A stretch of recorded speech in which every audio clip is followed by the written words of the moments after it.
Hi guys, I'm Jessica Brody. I've been asked a lot online to do a tour of my office, so I'm going to take you inside. This is my Ravenclaw banner, because I'm a Ravenclaw.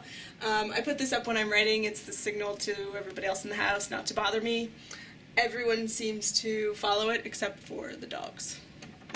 So come on inside. Welcome to my office. This is my massive bookshelf, and although it's massive, it's not nearly enough space. I have books all lined up behind these like double rows, and I have boxes and boxes of books in our storage.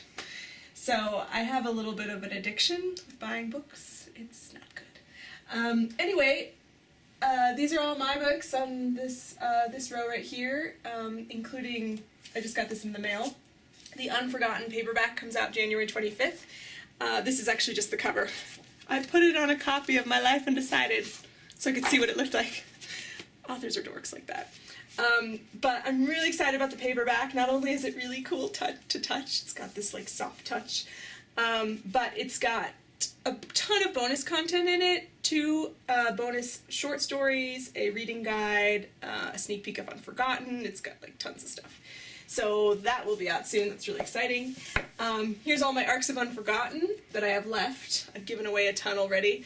4 of these bad boys are being given away on my blog right now as a special last arc giveaway.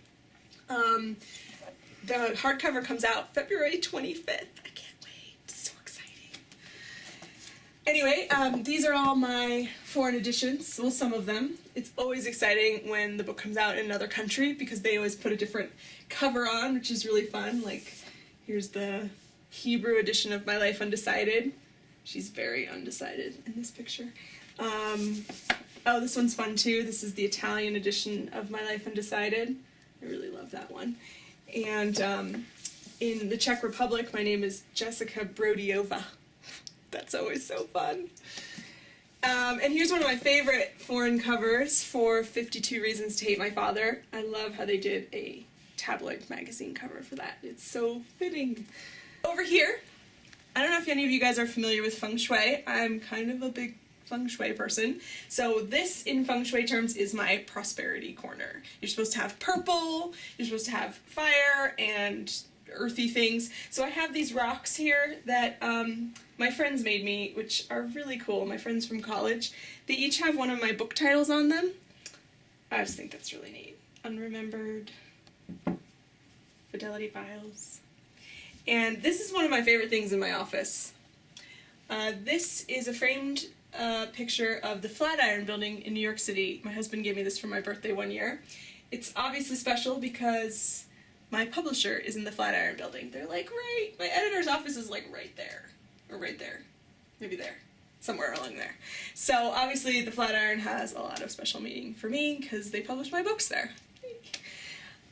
Over here is a framed picture of my very first book to release, The Fidelity Files. That is the jacket. And this is my desk. So, the desk.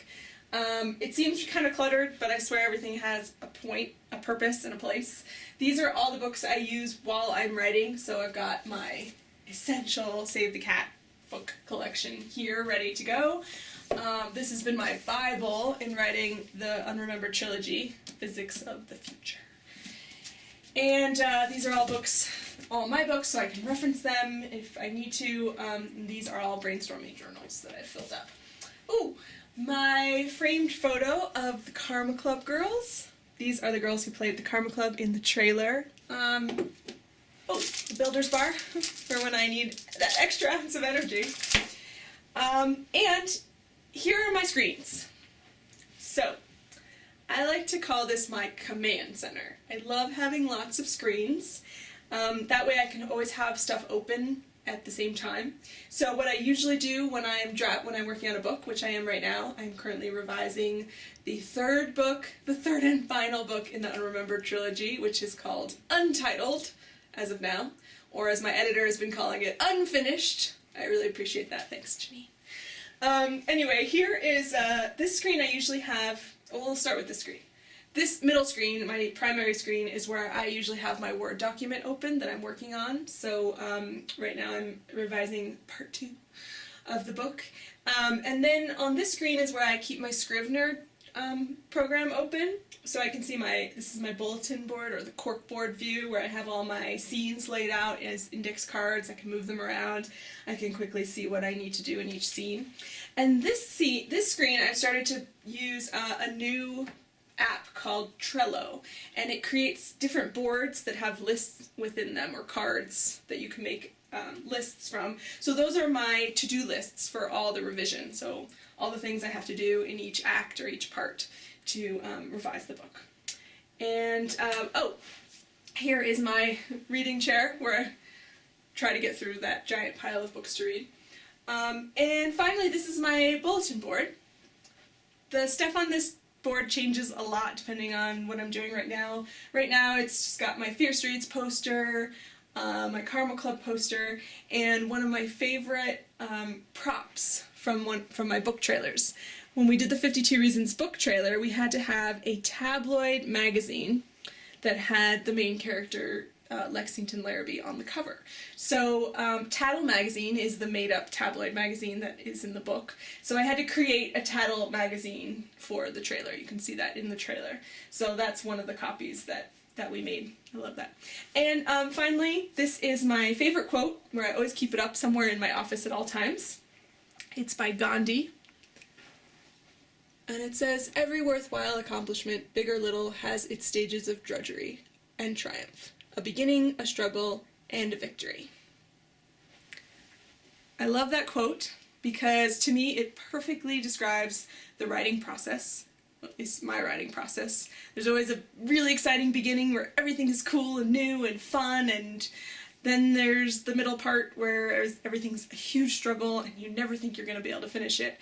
And then finally there's the victory where you actually finish it and it's done. It also describes what I think the perfect 3-act structure of a book or a movie, which is the beginning for the hero, the introduction setup, the struggle, the middle, and finally Act 3, the victory. So that is my office. Thank you guys for watching. Make sure you check out Unforgotten on February 25th.